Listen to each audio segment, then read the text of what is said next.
Hey, I'm Sean Kanungo. This is another episode of Dangerous Ideas. We break down concepts and frameworks that will change your life. The allure of streaming platforms gone. Like, in the sense that there's so much content on Netflix. You have all these platforms. I just listed all of them. We have Paramount Plus, CBC Gem. Oh, yeah, by the way, I didn't mention you guys on CBC Gem. Yeah. Prime. Yeah. All these media streaming services coming out, and there's been a lot of reports about streaming actually dying, or you're going to see a lot of consolidation. The only one that's actually winning right now is Netflix. But what's your take on the allure of actually getting on a streaming platform now? Great question. That's a great question, because I think of it from a macro level. It's ultimately they're all competing in the business of attention, right?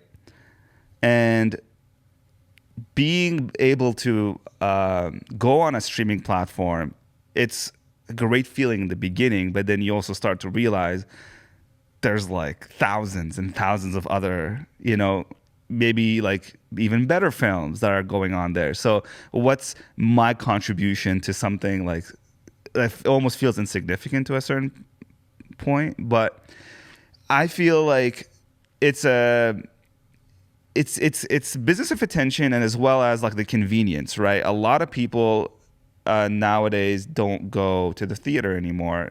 I don't know, just based off of my circle of friends, right? Yep. I've recently started going back to the theater because I kind of miss it, and I was like, damn, this is like, you miss the feeling of going to it. Like we saw what did you see? Godzilla -1.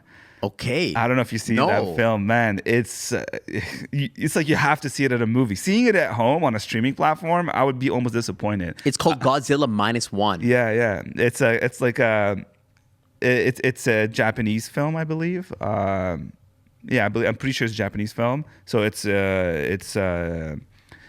all in Japanese. And then I just really loved like the story of the plot, like just seeing it there with like, just, I don't know, the feeling is so good. It's hard to describe because I don't want to give away any spoilers, but going back to your question about streaming, I don't know, man. I'm conflicted, because on the one hand, I think it's a great opportunity to, add this to the resume, because as a filmmaker, it's going to unlock other potential projects for you, because once you have one under the belt, it's going to show that, okay, maybe like you have experience, so you can do more.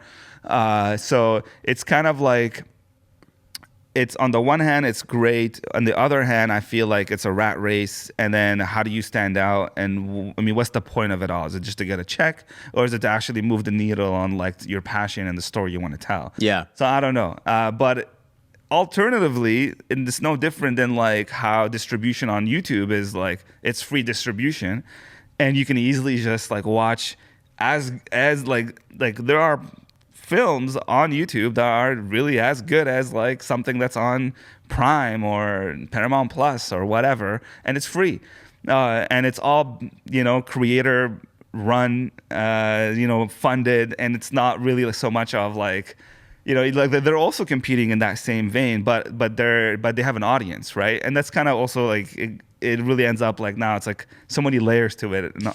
Yeah, no, so. I think it is interesting because, streaming platforms, typically the reason why they're valuable is because it's scarce, right? And, the allure of getting on those platforms is it's scarce. There's a lot of work. And of course, when we dropped our special on these streaming platforms, there's a level of like, there's some levity to it, because it's, that it's scarce, right? But when there's so many platforms and there's so much content, it kind of gets hidden. And I just believe that even if, I mean, God bless, because the Lebanese Burger Mafia is a great movie, but I just believe that if it was on Netflix, it may have a shot, like a better shot at like crossing the like reaching the zeitgeist, but it's still like hard. Like even if our special dropped on Netflix, I don't think that it would even, I don't even think like people would watch it. Do you know what I mean? Like even on the biggest platform, Yeah. streaming platform. So what's happening is that a lot of these streaming platforms, their business is like Disney's in trouble. Paramount Plus, I mean, you're just on the Paramount Plus is in trouble. They're They're going scaling back, to, yeah. they're going to get it's inevitable that they're going to get acquired. I think there's going to be a lot of consolidation in the space. The only one that's actually winning is Netflix, and it's just a really interesting time. And this actually brings up the first dangerous idea that I want to bring up, which was this idea of beware of demonetization. Beware of demonetization. What do I mean by this? Let me break it down. Okay. There's this concept that when everything is exponential, when digital is exponential, Okay. and essentially when things become free, when something is so ubiquitous, Yeah. when something is so abundant, it essentially becomes free. Yeah. That the value that you garner, or the producers of that thing that is free, your business sort of collapses in that state. So I'll give you a couple examples. Okay. When smartphones became ubiquitous, Okay. and everybody had a smartphone and everybody could take a photo, you didn't need a photographer to take all your shots. Now, does it eliminate photographers? It actually elevates the great ones. Right. But it destroys the middle, and now they're just creators. I'm a photographer. You're a photographer. But I'm just saying, like other people have become photographers. Everyone's become a photographer, and the middle has been like hollowed out, and now you just have the best photographers in the world and everybody else. That happened with photos. If you look at what's happening in media, and it's interesting to see what's happening in media today. The media business has been disrupted more than any other business. If you saw what's been happening this week in the last couple of weeks, LA Times just fired a whole bunch of people. I think 110. Sports Illustrated, one of the most iconic brands in history, literally just gutted their entire staff. No way. BuzzFeed. Like Sports Illustrated, man, I remember watching Sports Illustrated, getting it in my house. It's gone. Wow. And so it makes sense when information is exponential, when information is abundant and it's essentially free, it destroys that particular business. There's no scarcity there. And of course, it's not like the newspaper business is dead. It's not like the media business is dead. The New York Times is flourishing. And creators are flourishing. Substack is flourishing. People that are creating their own, writing, they're flourishing. But the middle is just getting destroyed. And guess what? This will play out when it comes to software. This will play out to other digital mediums. And this is what's hiding in plain sight that no one is going to see. And I'm saying it today here in 2024. All right, let's hear it. See, with generative AI, it is, if you saw what happened to the media business, wait till you see what generative AI does.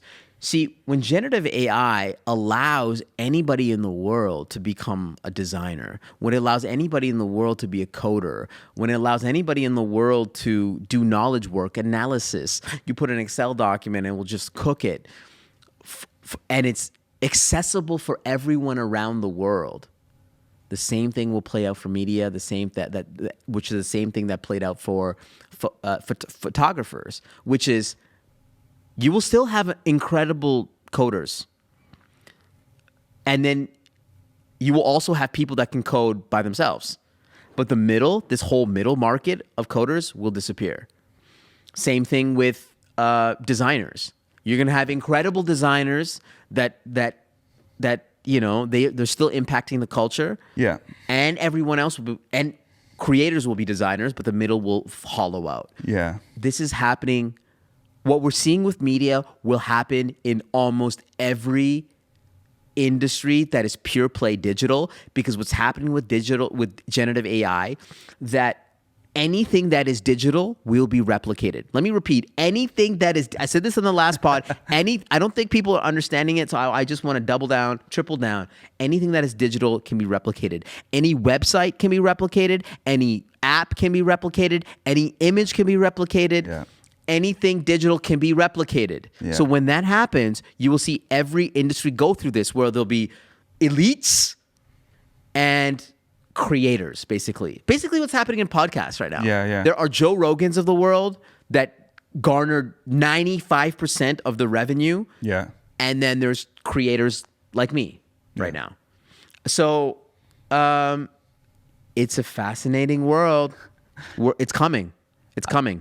Lots of good takes in there, and I can't really disagree with you. I think ultimately what's also going to happen in this shift and movement is you're going to see more rise of single creators becoming even better at the craft, because ultimately, like you're saying, like big, well-established companies have to let go of lots of people because one individual can now create so much more using AI.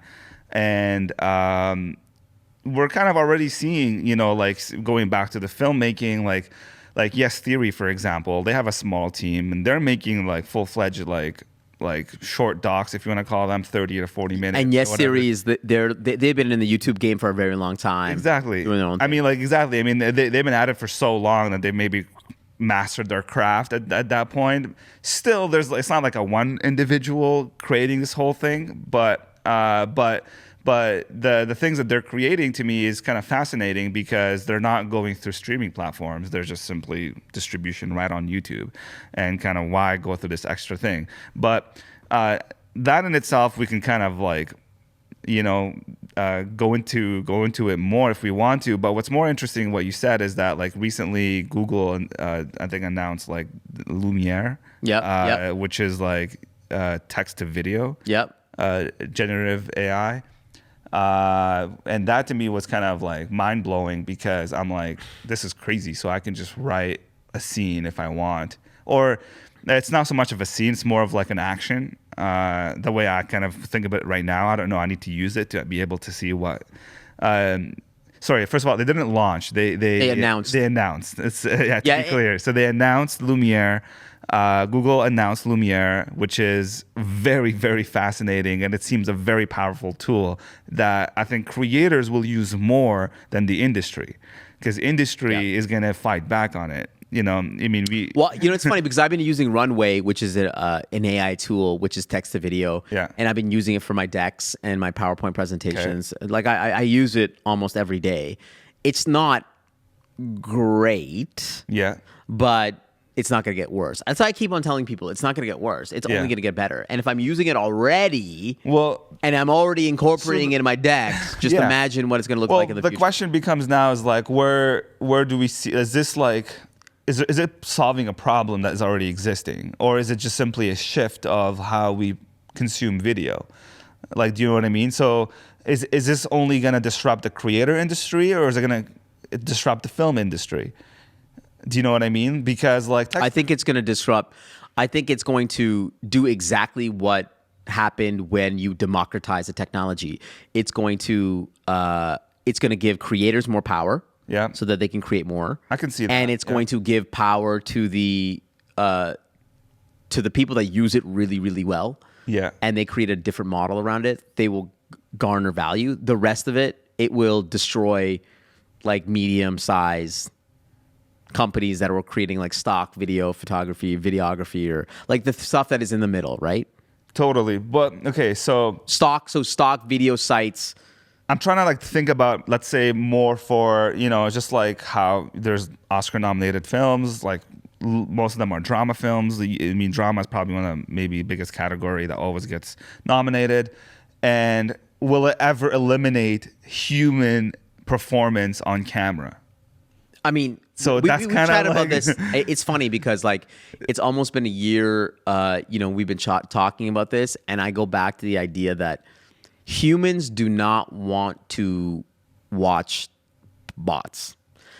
The only thing is that with the video, my belief is that the AI will enhance the CGI, right? Yeah. We will watch that. I agree. And then we love CGI. Yeah. You just watch Godzilla -1. Yeah. I'm sure there's lots of CGI in there, right? Really good, man. It's really good. No, but I'm just saying, like, you're not going to watch an AI Tom Hanks. You're not going to watch an AI Sean Kanungo. You're not. Makes no sense, yeah. And once you know that it's AI, you're not going to watch it. Yeah. Right? The thing is that when everything is abundant, you just You just want to go to what's genuine, authentic. And that's why I believe that, you're like, for example, in this instance, when you can easily create video. Yeah. Now anybody on the street can create video because of sites like what Google's putting out and Runway. What it's going to make you more powerful, right? Because Bad Films is a world-class filmmaking production crew. Yeah. And when everyone else becomes a creator of video, if you really want to differentiate, you will still go to the best, right? You still want something that is really good and authentic and real. Yeah. That's. But all this to say, if you are mediocre at your job in a digital world, like if you're a mediocre accountant, if you're a mediocre marketer, a mediocre consultant, a mediocre writer, a mediocre whatever, it's coming. This is the end of mediocrity. Yeah, I agree with you. I can't disagree. And I think ultimately it's a good tool, and we should embrace it and use it in the right manner, because it can also be used in the wrong way. I mean, I was listening on a panel discussion about how in documentary filmmaking, there are some people already using this kind of tool to alter things in the background. What I mean by that is that in documentary filmmaking, you're usually trying to seek out the truth as best as possible, spit out the facts, make it as factual as best as you can. It's almost like investigative journalism. Obviously, each documentary is different and whatnot, but what people have run into issues is that when you get release forms for something that's like, a painting that you don't have the release for, it's like, oh, you know what? Let me just go select this and put another painting, and why bother going through this extra work, and then I can just switch it. Or so you start manipulating the background, or maybe certain elements of like maybe people, or in a way it starts not being a documentary to a certain degree, and then you almost now like, wait, this wasn't actually shot that way. This was generated through AI to do something else. Right. So I'm just using that example because like, I don't know, is there some sort of ethics that has to play into when you use it, how you use it, or disclaimer that you've used it, or you know what I mean? So I did a keynote yesterday or 2 days ago. 2 days ago in Sarasota, Florida. Awesome keynote. Mm-hmm. And somebody came up to me because this topic was on generative AI. Okay. Somebody came up to me and he was a bit emotional. Okay. And he was like, this AI stuff, this is theft at the end of the day. Like you're stealing from, human beings, and it's not right. And he was charged up. And my response to him is that, and you can disagree with me, my response to him was, it is theft. But that's the story of innovation, is that nothing is actually truly original. Everything is a remix. Everyone steals copies and combines innovations, and this is what makes innovation work. So is generative AI stealing from everyone else throughout history and putting all, taking bits and pieces of everything that they've seen around the internet and putting something together? Absolutely. But what are we doing? To me, that's what we're doing, right? We're taking the bits and pieces of everything that we've seen to put together a creation, to put together a photo, a video, or whatever it is. That's what we're doing. Is it theft? Do I have to pay royalties to Joe Rogan because he started a podcast and now I'm starting a podcast? What is theft, right? We're taking bits and pieces of everything. Yeah. And I know the New York Times sued ChatGPT because of copyright infringement. It's going to be interesting to see what happens. But I don't believe that it's theft. I do believe it's theft. But I believe that that's what we're all doing. Yes. What do you think do you think generative AI is theft? I mean, the way you put it, I agree with you, but if you just ask me a simple yes or no question, I would say no, it's not theft. It's a tool for people to use. And then if you want to use it by remixing existing ideas that you've been inspired by to create something new, then great. But it's nothing, like you said, is original. It's literally like whatever you want to create. And if you are upset of how you think this is theft, when you are not even creating anything, like if it's like why is it bothering you if it's theft? Like if you are saying that you're a creator and you're like, wow, I did this idea like 2 years ago and I can't believe this is like kind of so similar to mine. Maybe it was a fluke chance that it spitted out something like that, but ultimately everyone is very different. Everyone is unique in their own taste. I like certain things and you like certain things that are just different. Like we can align on like maybe like content creation, filmmaking, creating things, but there's still things like I like certain foods that you don't like or whatever. So at the end of the day, it's not theft. It's just a tool for us to essentially be able to use words to express ourselves. Right. That's ultimately it. It's just a tool. If you think this is theft because like, oh wow, it was so easy to do that. Like let's say, for example, using the example, like maybe it's theft that it took away my job. But why am I upset? Like, why don't I just use it as my tool to enhance my job? Exactly. Like, if I'm gonna just sit here and be like, well, I can't believe like this used to take me like that. Well, I mean, that's the whole point. Like when you democratize cameras, back before the Canon, Mark III came out,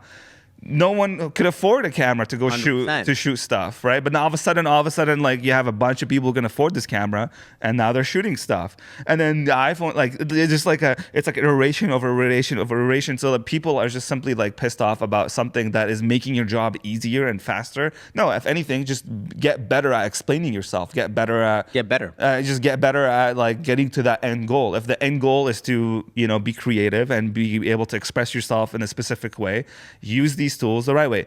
Maybe that tool might not work, and that's fine, because there's still always be people who like AI is not going to be the end all and everything. Like it's not going to be like that's it, everyone's going to use it. There's still be like, I mean, like, and just like how we can see people, I'm going off tangents here and there, but like there's some people who like love cassette tapes, or like there's a resurgence of people collecting like VHS tapes. Yep. Tangible is tangible is still a very existing and thriving thing, maybe not like at scale, but it's still there. So it doesn't mean like if you just if you ultimately hate anything related to generative AI, then fine, just look at things that you like.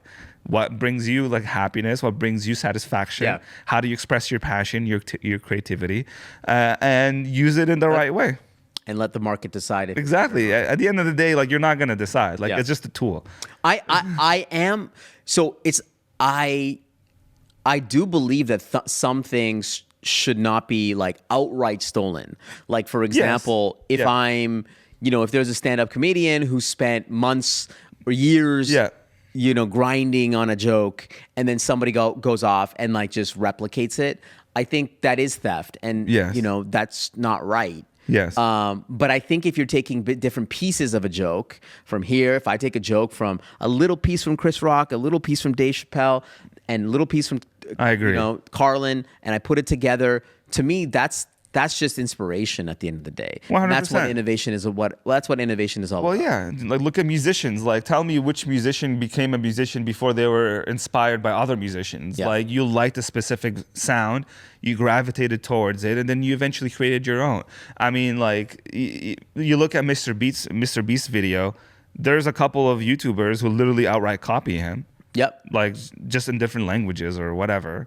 And I mean, I don't think he did anything to stop them. He's like, whatever, I don't really care. Like, not worth my time. So it's funny because I brought this up in another episode that somebody actually took my book, took all the concepts from my book and created like another deck, a facilitation guide. So he's going off he actually messaged me again. He's like, I got promoted within my organization. He didn't give me any attribution to the bold ones or Sean Kungo at all. He literally created this entire thing using the frameworks of my book. And guess what I said? This is incredible. Please go off. Like, I just feel like what are we on this planet to do? Are we on this planet to make things better? Yeah. Are we on this planet to hold on to the things that we built once and not create value? If you create a song and inspire somebody else to create a song, then let them create the song. Yeah. If you create a book, for God's sakes, like that should inspire people to go off and create more books or create impact. Like if you're beholden, if you're holding strong to something because somebody remixed or got inspired by something that you did, I just feel like you have a scarcity mindset. Yeah. Yeah, I mean, unfortunately there's no debate here. Like I'm not disagreeing with you. No. There should be a debate so there. I mean, I wish there was another voice to tell us like otherwise. No, that guy was emotional. The other thing he was emotional about, he's like, well, it's not 100% accurate, and I said you're right. I said you're right. It's not but guess what? It's training its data on. It's training its data on human beings, and human beings will never be 100% right. Yes. The LLMs are trained on all of human history. And guess what human history is? Human history is full of errors, toxicity, racism, misogyny. That's what it's trained on. Yes. Guess what? That's what we're trained on. Oh, man. That's how we work. We hallucinate more than the LLM hallucinates. At least it's going to some average, right? So you can't expect it to be 100%. You can't rely on it at 100%. Yeah. So I just think that people are expecting this to be 100% perfect and 100% clean. Yeah. Guess what? Neither are we. Yeah. And name a technology that is. Social media is not the same. Is not that. I mean, get out of here. So. I didn't say get out of here. I said I respect your opinions. I respect your opinions. God bless you. But this is the world. Anyways. Yes. I want to move on to another subject that I really love, and I mentioned it on another pod earlier in the year, but I want to dissect it a little bit more. Okay. Which is this idea of Kayfabe. Do you know what Kayfabe is? I've not enough. So can you dissect a little bit more? Are you a fan of professional wrestling? Or were you as a kid?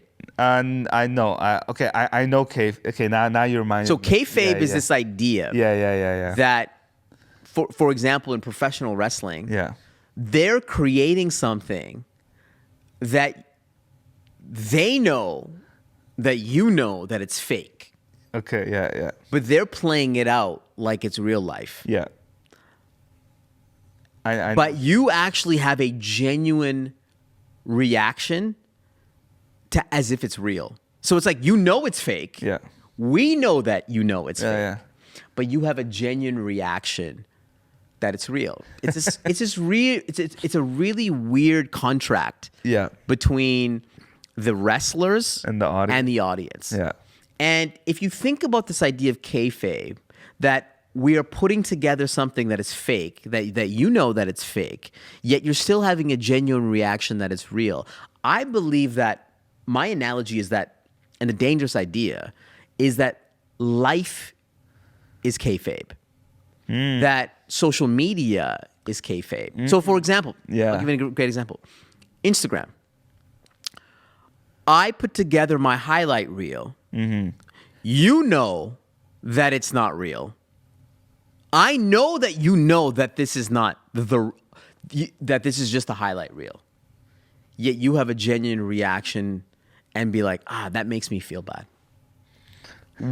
It's life, like social media is kayfabe. And that's life in general. You'll go down the street and you'll see a really nice looking person in a Ferrari.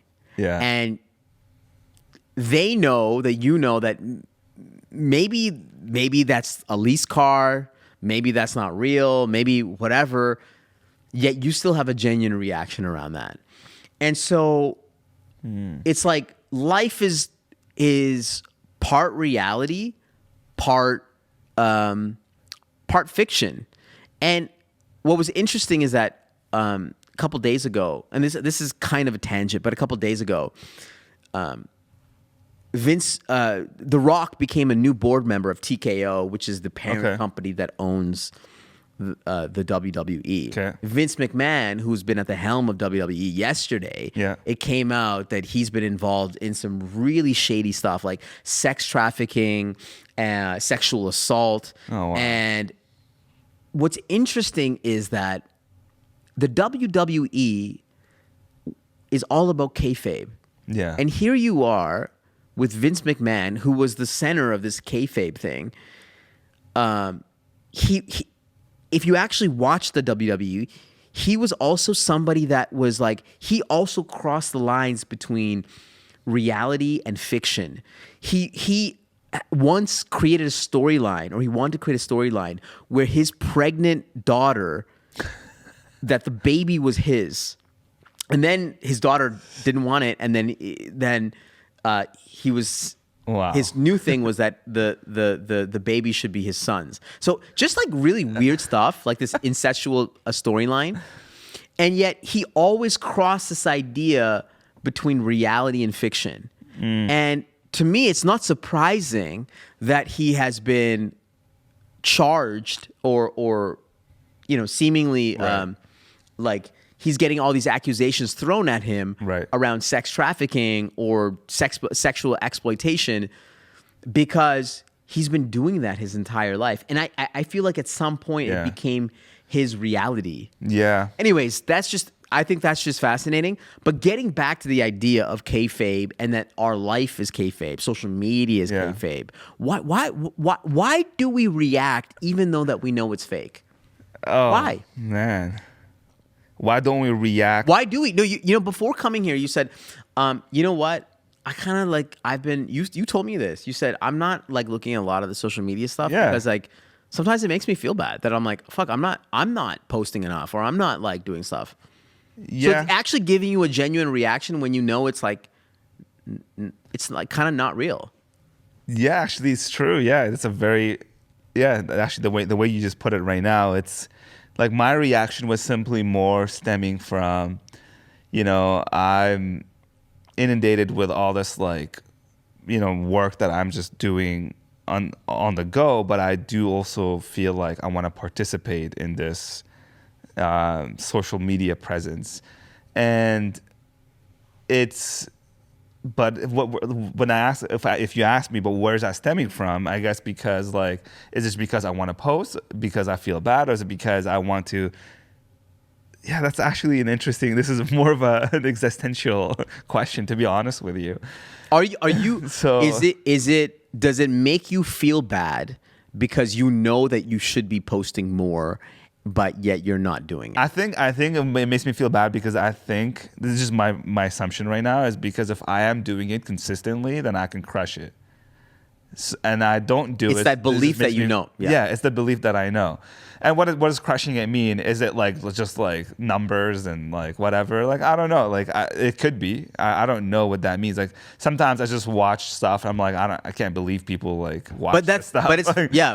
Like, but yeah, I mean, I don't know. Like the concept you're just saying though, the Kayfabe, so true. Like I think everyone.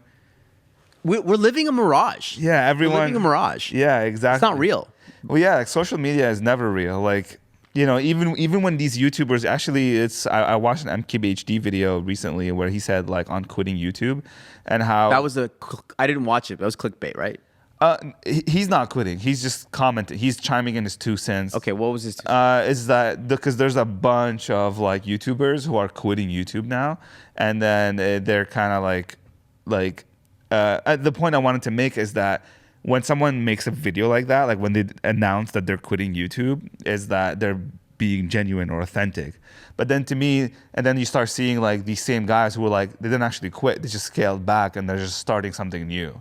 And to me, it's like, well, what the hell? Is that were you being real with me anymore? Is this like a reality or a fake? And then you start thinking of like, well, like all these like established people who got there, like are they worth it to be there anymore? And then you start feeling like all this like, I don't feel like I believe these guys genuinely. This is why I follow mostly YouTubers who are like MKBHD is a great example. Like he just gives you facts. Like this, I'm reviewing this thing. Like there's no personal attachment to it. Yeah. Like in the sense where like he's showing his life. He's just like, he talks about what he likes and doesn't like about tech. Like, so that's a good channel for me. That is like, I know this is not fake. This is just more of like a biased opinion about tech that could benefit me, right? Versus watching like, I don't know, like someone like, I mean, I talked about Peter McKinnon early before we jumped on about I watched the studio tour.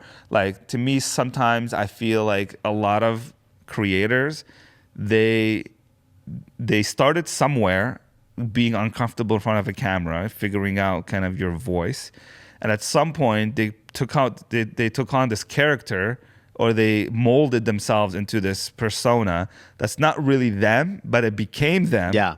That's the Vince McMahon thing. Yeah, and then it became them, and then now that you just can't really unsee them. Like, it's not like they're unlearning who they are anymore. It's just like they just grew into that persona. It's kind of weird.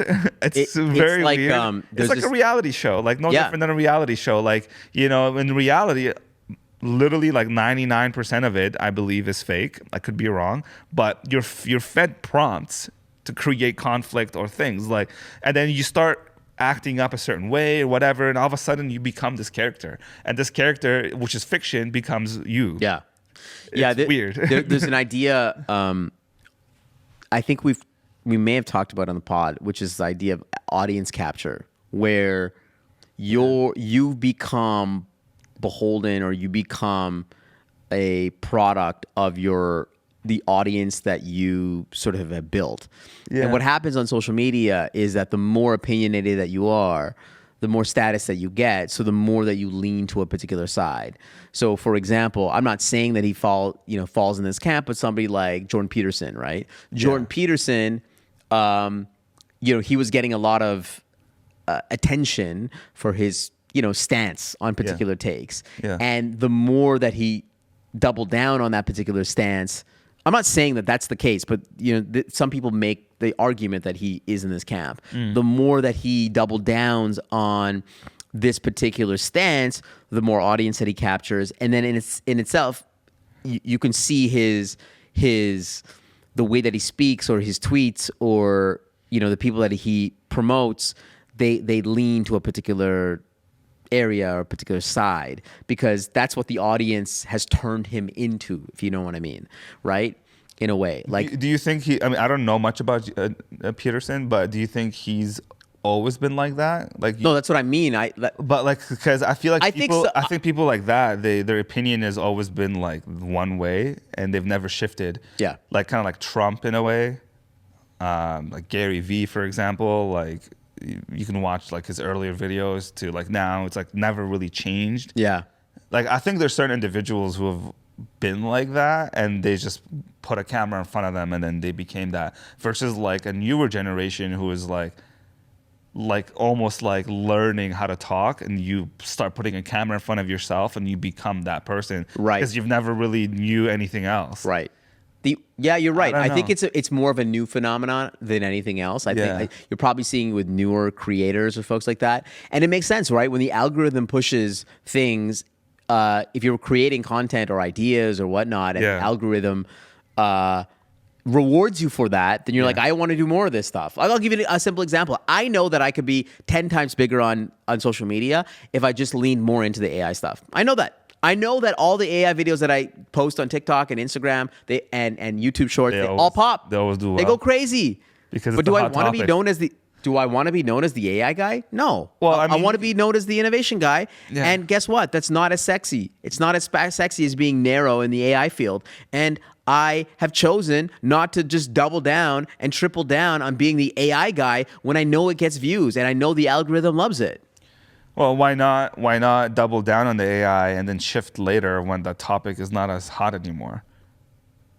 You're asking why I would do that? Yeah. Like I'll give you an example. Like, when The Weeknd came out, he was known as this like dark R&B. No, because like whatever, right? And but then all of a sudden now he does pop. Like, it's like, I disagree with you. He garnered a lot of audience to get where he wanted to be, to essentially scale up, and then tell them, hey, this is like now. No. I think you're wrong, because I think what The Weeknd did is that he authentically, organically loved doing the dark it's not like somebody told him to do that. And I know that because The Weeknd, he didn't even want to put his face out there. He was just putting out the music, organically loving this dark sound. And then he transitioned to pop later. I don't want to lean into the AI thing because I don't think that it's authentic.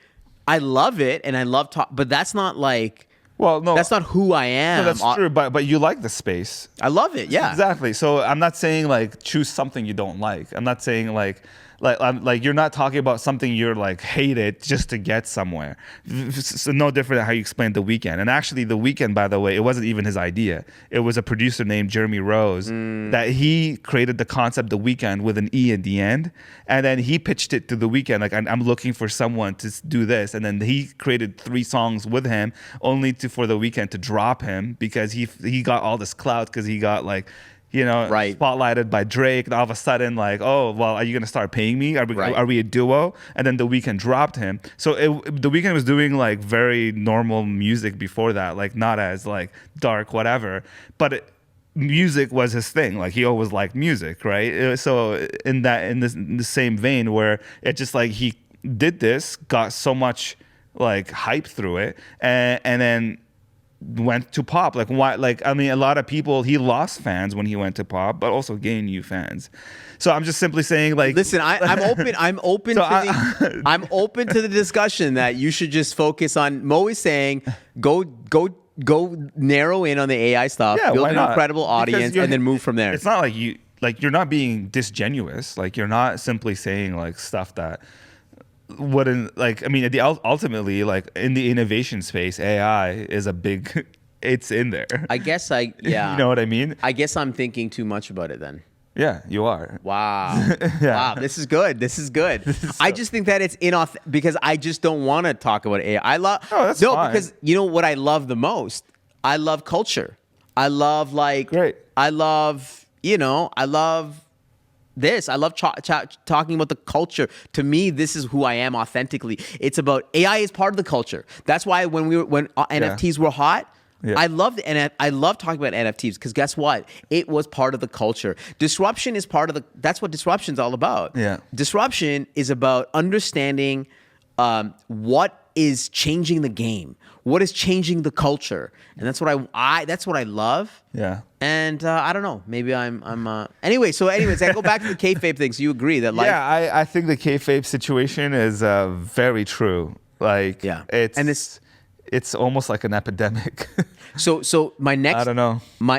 And to that point, I believe that the next dangerous idea is we need to see the shadow work. What does that mean? If we know that most of the things that we know are fake, if we see that people are not real, I believe that there's going to be an alternative trend where we see all the shadow work. We see all the work that is happening in the background to make that happen. I'll give you a great example. Right. I believe that one of the trends that we're seeing, for example, on YouTube is a guy named Sam Sulek. So Sam Sulek is he's like this big, jack dude. Yeah. And no crazy thumbnails, just like a normal thumbnail, not a nice camera, minimal edits, like 30 minutes of him just like working out, talking about his workout, talking about his routine. That's it. Minimal edits. It's just raw, like just showing the work. Yeah. And it's super genuine. It's super authentic. And I believe that this is going to be a massive trend because people know that the world is fake. This is not real. And we want to see more of that genuine, authentic work. And I've been thinking myself, I'm like, how do I showcase my work more? Right? You remember you spent like an hour setting this up. Yeah. Man, we should have recorded that and recorded the conversation about what we're doing. Yeah. Like we're building, we're building on these decks. You're right, because I'm actually a fan of that. I love watching, like when I watch films, I love to watch how did they create those shots, because to me that's more interesting it's almost more interesting than the shot itself. Depends obviously on the shot, but I definitely agree with your point. It's the work before the work. But see, people see this as the work. So I feel like, it's funny because I feel like this, what you call it? Shadow work. So like the shadow work being like essentially like watching shadow work in the background ultimately could lead you to become kayfabe because you're the more popular you get. Wow. Don't you kind of agree with that or no? You're right. You're right. Because look, you're right. A lot of our creators that started out, they didn't have like fucking nice things or whatever. Yeah. But yeah, it's you're actually right. I saw this video trending of this couple, and they were having these like espresso martinis, and then he was like, he was saying, look at my wife, she's so beautiful, she's wearing, they were like standing and the camera was there, look at like my wife's so beautiful, she looks amazing in the leopard pants, and when I came home she got an espresso martini, like she's just amazing, like I love her, like turn around babes, like take a look, and it's like what the hell is this? Is this a video? Why are you doing this in front of the camera? Oh, are you enjoying her? Are you enjoying filming this? Is this a private? Is this a private video or is it a public video? Yeah. Like what the hell? So, anyways, I go back to maybe that's not a good analogy, but what you're saying is that if you get status through your shadow work, then status meaning likes, comments, shares, views. If you get status through your shadow work, that will impact how you shoot the shadow work. I think so. Well, because like I'm thinking of like, you're right. I'm thinking like a lot of people really associate, like it's like finding a new artist like who's indie, like like 1,000 like followers, like you find him first. This is my artist, this is mine, like I'm not gonna share it with anyone else. And then you start seeing him getting a little famous, a little extra, and be like, oh, I discovered him first. And now like, you know, it's like kind of like for example, I'll use my brother as a good example, like with Drake. Like when Drake kind of started coming out with his first album, like wow, it was a cool artist, right? But even then, it already had a bit of fame to him, but not like enough. Like Thank Me Later, I believe. Yeah. And then eventually, when Drake became Drake, it's kind of like, yeah, I don't like Drake anymore. He's too popular now, like too famous. By the way, I didn't do this. Can you get this camera? Point to what's on the next topic. Oh yeah, it's Drake hip hop. We did not do this. We did not do this. Okay. Anyways, okay, rearrange that. Did you see that? Yeah, Drake hip hop. That's funny. Yeah, that was the next topic. That is the next topic. Is Drake hip hop? And Mazin's saying, is Drake popular? He's too popular. He became too popular. So like the whole concept is that everyone starts ground zero. Everyone's like the same, using your phone camera. You don't care about whatever. And I do agree with that. There's something really attractive about it because you are associating yourself that, no, this is like me. This person is like me. They're sharing their authentic self on camera, and it's not sexy. It's not edited well.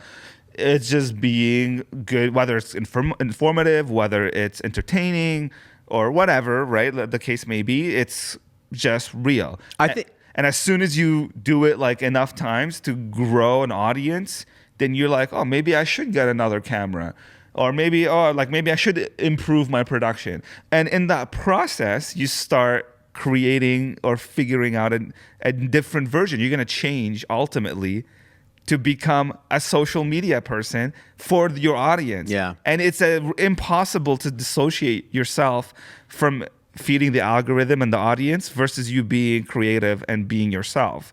It's a weird blend, and then I don't think there's been enough years to even figure out if someone has mastered that craft. You know, it's such a good point, and I think this is something that nobody will ever solve because it's this idea that obviously the more popular they get, the more fame, the more money that you get. That's the problem. And you become unrelatable. I mean, a lot of stand-up comedians go through this, right? Yeah. They're like Kevin Hart. Oh man, Kevin Hart used to talk about the streets or whatever in Philadelphia. Exactly. And now he's just talking about his rich, like how rich he is or something like that. You know, you can't relate to the man. And I think you know, that does happen, but there also has to be like an appreciation from the audience, and that, oh wow, this person's learning and growing and evolving. And to their circumstances. So maybe they might lose that relatability. Like I look at somebody like Emma Chamberlain, who I don't really follow that closely. Yeah. But she's a YouTuber that like grew up because she was very authentic. She's like making coffee. She's That's getting right. out of the bed, and now she's like a legit like star. Like she's at the Met. She's like, you know, she's interviewing people at the Met. She's interviewing people at the Met, right? She's interviewing people at the Met, and you know, is that still relatable? I think that's just every creator goes through that. Well, that's the problem. The more fame, the more money, and the more money, the more like. But my thing is that it's still cool to see the shadow work. Like it's still cool Yes. for me to see like, If let's say anything- we talk about, you know, Kevin Hart or like The Rock. The Rock is still in the gym. I want to see that shadow work. I want to see him set up. I want to see him like do the reps. I want to see him how he does the social media. I want to see the work. Yeah, so that's different. I think like once you read A-list stardom, and then you just like unveiling the curtain of like some of your day-to-day normal life, which you cannot associate yourself with because it's impossible. That it's more like entertainment at this point. So You're watching it for entertainment. I want to. Yeah, it's really interesting. You challenged me, man. I mean, I don't know if I did, but I hope I did. So let's get back to the reason why I brought this up. This is, you know, at the end of the pod, what we do is we bring up hot topics, and one of the hot topics is that Mos Def called Drake pop.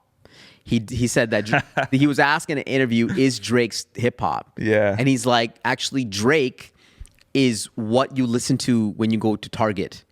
It's like He said that? yeah, he said it's like mall shopping. Oh my or like God. edgy mall shopping. He's like, Drake is not hip hop, it's pop. And this is partly why you said that Mazen does not like Drake anymore. It says he's become too popular.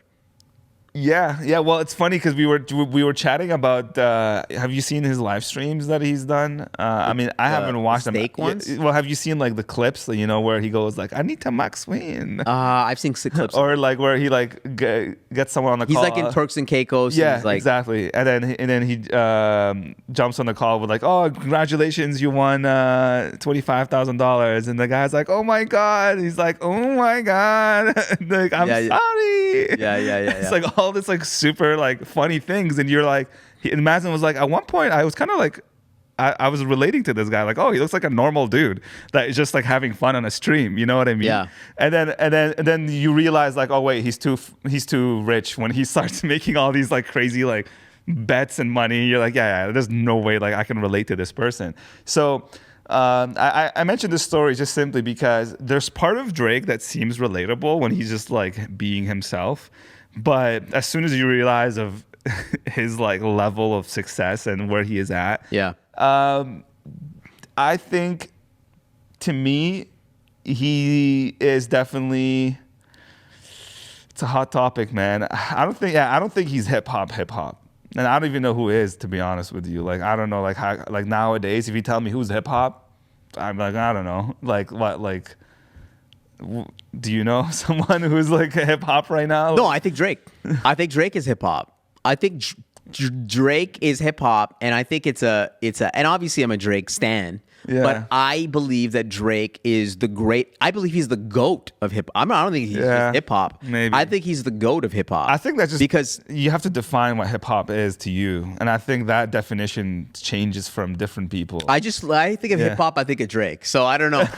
No, I think if, to me, it's like, am I if my book hit the New York Times bestseller, is it business or is it just popular? Is it, well, yeah, it's actually business and popular. Pop is just what's popular, in my opinion. Like it becomes pop because it becomes great. Yeah. Right. And I think you can't discount somebody that is creating a type of music in a particular genre, and then it actually becomes popular because a lot of people really like it. Yeah. Like is something could be country, like Morgan Wallen could be country, but it's also popular. Yeah. What is pop? Pop is popular. And there are people that create just pop music. I get it. But also you can be hip hop, a really hip hop and pop. Yeah. He's kind of a blend of both, I think. Hip hop pop. Yeah, he's kind of a blend of both. Like, yeah, because there's some of his like personality So he almost has like many personalities, man. Yeah. He can be like this like fun dude who just like does these fun live streams, and he can go to rap, to singing, to whatever. Like, I don't know. It's, yeah, I can see why certain people, like, I mean, like Mos Def is one of like the OGs in the game, and I could probably see other MCs who also maybe don't associate Drake with hip hop because they have a different definition of hip hop and the true origins of hip hop.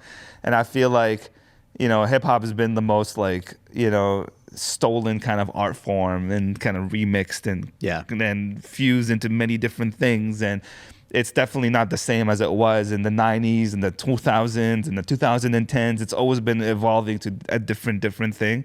And yeah, I mean, like, I'm sure if I like look up Drake on my phone, is he like, I'm curious what Spotify and Apple Music put him under. Like, is it hip hop? Yeah. And if they put him under hip hop, it's kind of like, are they deciding that for me, or am I the one who's kind of thinking like, does he actually belong in that group? And then to me, like when I think of hip hop, I think of more of like Jay-Z or like, you know what I mean? Like to me, like that's like more hip hop than Drake. And I have no idea why you would say that. Jay-Z, it's a hard knock life. I mean, I don't understand why that is more hip hop than what Drake is. You don't think Jay-Z is more hip hop than Drake? No, I think Jay-Z and hip hop are hip hop, and they're also popular. Yeah, they're hip hop. They're not just pop. They're not pop. Know, man. They're hip hop that goes into pop. Their stuff is popular. If you want to talk about a real like, like I don't know who's like hip hop. Yeah, you just Talib Kweli, Common, Mos Def, those are all MCs, the people who are like not rappers. popular. Like these are rap. Like that's MCing. I mean, hip hop has the elements of like MCing, like b-boying, graffiti, breakdancing. I think I already said that. Scratching, DJ. Yeah, I think so like that's the origin of hip hop, but hip hop is not the same as it was before. Yeah. So is he hip hop in current times? Sure. Yeah. But what is Kanye? Kanye's musically, he's a genius. He's surpassed hip hop. Musically, he's a genius. Musically, he's surpassed hip hop. He's just kind of like he's popular. he's surpassed. I mean, I don't think pop is above hip hop. It's just like I know you're a big Kanye guy. Musically, yay guy. Just to what are your thoughts with his Backstreet Boys? Did you hear? Yeah, I mean that's a fire banger. That's a banger. That's a banger. You talk about remixing culture and remixing. Yeah, tell me the last time Drake came out with something that like a banger. This guy. Can I just say something? We just debated if Drake is hip hop or not. Okay, he said Drake is pop.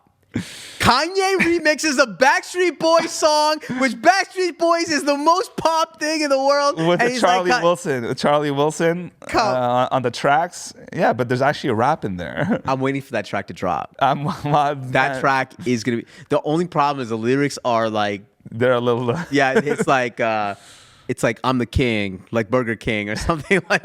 I'm like, what? Oh, man. Yeah, I mean... Listen, the one thing I appreciate Kanye, and then I'm a big fan of him musically speaking, is his I don't even want to use the word like audacity. It's not audacity. It's his way of expressing himself creatively by not being afraid to take risks on new sounds. And that's, we've seen, like, if you look at his catalog, like, there could be similarities, but there's always a shift in music and sound and being able to experiment and do different things. Where, name me another artist who's done as many experiments as him. I mean, I'm sure there are some, but I'm talking popular artists like him who's done it. Not many. Like Drake always played it safely, man. Like, no, he hasn't. Yeah, he did. He has not. The last album he put out, it wasn't like... Dude, he just put out a dance album. He did an album with 21 Savage. How did it do? No one even liked it. And before that, it was like it's either singing or rapping, and that's it. There's some bangers on that album. You're telling me that Drake takes more risks musically than Kanye? I think that Drake sonically. sonically, I think from a beats perspective, Maybe not, but let's be honest. Drake is a more talented artist than Kanye. Kanye is a better producer, so obviously he's going to take a little bit more sonic, like just from a beats perspective, production perspective. Kanye will always have the best production, but Drake naturally is already a more of a gifted talent. He sings and raps. Yeah, he can do reggaeton, and he can do like UK drill.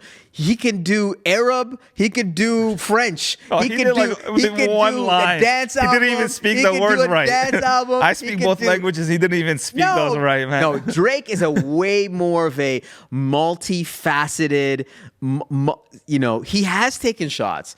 That's why he can put out things that people don't like. Because he's taking shots. You want your artist to Drake evolve. is kayfabe, man. Wow. Drake is kayfabe. Wow. He's put out this persona, stealing these people's ideas and sounds and putting it into. And I mean, no, I'm joking here. But like, listen, I'm not disagreeing with some of the things you said, but I think like when it comes to just pushing the envelope and moving the needle, I think Kanye has done that way more musically than Drake. That's just my opinion, and it's fair for you to disagree on that. I just feel like from a production point of view, sure, yeah, the beats 100%. I think Kanye wins over that. From a touring perspective and like show design, like Watch the Throne, Life of Pablo, Dark Twisted Fantasy, or forget the other tour it's called. Like the level of production that goes into the live performance. I've seen both of them live. By hands, like hands down, Kanye wins that thing.